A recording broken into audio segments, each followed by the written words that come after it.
পাটকে বলা হয় সোনালি আঁশ। সেই সোনালি আঁশ কীভাবে মানুষ নেয় তো আপনাদেরকে দেখাবো। তো সকালবেলায় কাকু অনেক দূরে থেকে আসছে কাজ করার জন্য অন্য এলাকায় থেকে। তো বললাম, কাকু কীভাবে পাট নেন আমাদের একটু দেখান। তো কাকু বললো, দাঁড়াও বাস্তা একটু বিড়ি ধরিয়ে নেই। তো কাকু আমার ডালিম বিড়ি ধরিয়া বলতেছে, এত আশা যখন করছো তখন দেখাইতেছি। তো দেখেন এই যে কীভাবে কাকু পাট নেয়, দেখতে পাচ্ছেন।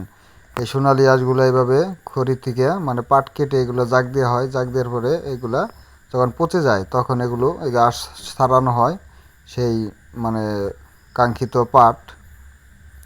তো এইভাবে পাট ছাড়িয়া এগুলো আবার মানে ধুইবে। আপনারা সবাই ভিডিওটা দেখতে থাকুন, আপনাদেরকে দেখাইতেছি।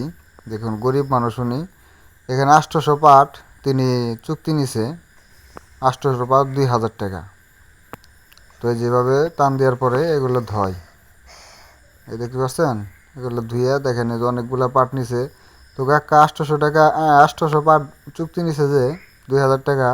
তো কাকা আজকে 4 দিন মানে রানিং, সময় অনেক লাগছে। তো কাকা বলতেছে যে যার কাছ থেকে চুক্তি নিছে তার কাছ থেকে আর কিছু টাকা বাড়তি নেবে, কারণ তার অনেক লস হয়ে যাইতেছে, কামলার দাম বেশি, যার কারণে তিনি কিছু টাকা বাড়তি চাবে। অবশ্য মালিক ভালো আছে, দেখেন একদিনে কতগুলো পাট নিয়ে ফেলছে। তো সবাই পাশে থাকবেন এসব ভিডিও পাওয়ার জন্য। ধন্যবাদ।